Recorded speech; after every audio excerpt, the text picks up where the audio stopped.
Hi friends, welcome to Kulathur cooking. நம்ம இன்னைக்கு முட்டையை வச்சு ரொம்பவே ஈஸியா 10 நிமிஷத்துல செய்யக்கூடிய ஸ்வீட் டிஷ் தாங்க செய்ய போறோம். வாங்க எப்படி செய்யறதுன்னு சொல்லி பார்க்கலாம். இன்னைக்கு 5 முட்டை எடுத்திருக்கேன். இது எல்லாமே உடைச்சு ஒரு பவுல்ல ஆட் பண்ணிக்கோங்க.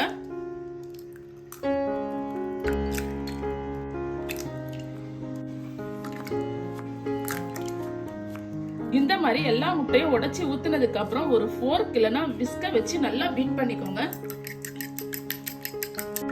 ஒரு 5 நிமிஷம் இதே மாதிரி பீட் பண்ணிட்டே இருங்க. இந்த மாதிரி ஓரளவுக்கு பீட் ஆயிடுச்சுன்னா போதும். பாருங்க மேல எப்படி நொர நொறையா வந்திருக்கு. இந்த முட்டை கூட ஒரு 2 டிராப் வெண்ணிலா எக்ஸ்ட்ராக்ட் சேர்த்துக்கோங்க. கூடவே 1/4 டேபிள் ஸ்பூன் ஏலக்காய் தூளும் ஆட் பண்ணிக்கோங்க.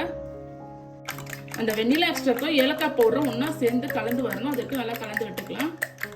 இந்த மாதிரி கலந்ததுக்கு அப்புறம் இது ஒரு ஓரமா வச்சுக்கோங்க. ஒரு ஃப்ரை பேன்ல 5 டேபிள் ஸ்பூன் எண்ணெய் ஊத்திக்கோங்க. இது கூடவே 10 பாதாம் இந்த மாதிரி கட் பண்ணிக்கோங்க. முந்திரி பருப்பு 10 எடுத்துக்கோங்க. 2 டேபிள் ஸ்பூன் வெள்ளரி விதை. இது ஆப்ஷனல் தான், வேணும்னா நீங்க சேர்த்துக்கோங்க, வேண்டாம்னா அப்படியே கூட செய்யலாம். பருப்பெல்லாம் போட்டு நல்லா பொன்னிறம் மாற வரைக்கும் நல்லா வறுத்து எடுத்துக்கலாம்.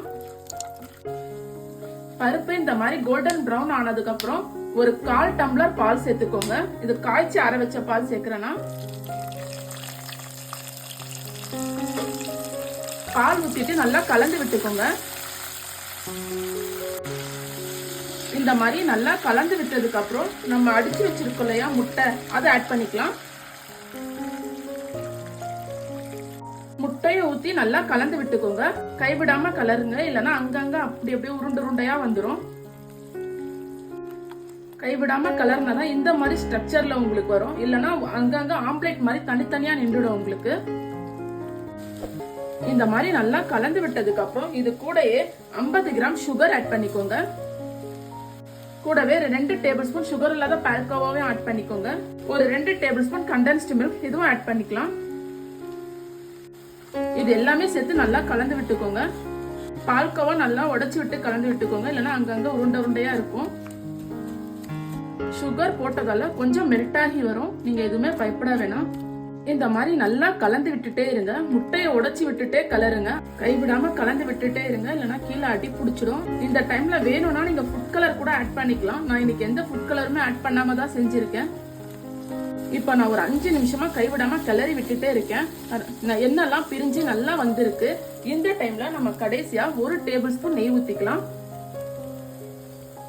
நெய்யை ஊத்திட்டு நல்லா கலந்து விட்டுக்கோங்க. கலந்து விட்டு ஸ்டவ் ஆஃப் பண்ணிக்கோங்க. அண்டக்காய் மிட்டாய் சூப்பரா ரெடி ஆயிடுச்சு. நம்ம இப்ப சர்வ் பண்ணிக்கலாம். அண்டக்காய் மிட்டாய் எவ்வளவு சூப்பரா ரெடி ஆயிடுச்சு பாருங்க. இது செய்யறதுக்கு டோட்டலாவே 10 நிமிஷம் தாங்க ஆகும். முட்டையை பீட் பண்ண ஒரு 5 நிமிஷம், குக் பண்றதுக்கு ஒரு 5 நிமிஷம். இது முட்டையில செஞ்சீங்கன்னு சொன்னா யாருமே நம்ப மாட்டாங்க. ஏன்னா முட்டையோட ஸ்மெல் கொஞ்சம் கூட இதுல வராது. சாப்பிட அவ்வளவு டேஸ்டியா இருக்கும். நீங்களும் நான் சொன்ன மெத்தட்லயே செஞ்சு பாருங்க. செஞ்சு பார்த்துட்டு எப்படி வந்துச்சுன்னு சொல்லி மறக்காம கமெண்ட்ல சொல்லுங்க. இந்த வீடியோ உங்களுக்கு பிடிச்சிருந்தா லைக் பண்ணுங்க, ஷேர் பண்ணுங்க. மறக்காம நம்ம சேனலை சப்ஸ்கிரைப் பண்ணிடுங்க. தேங்க்யூ.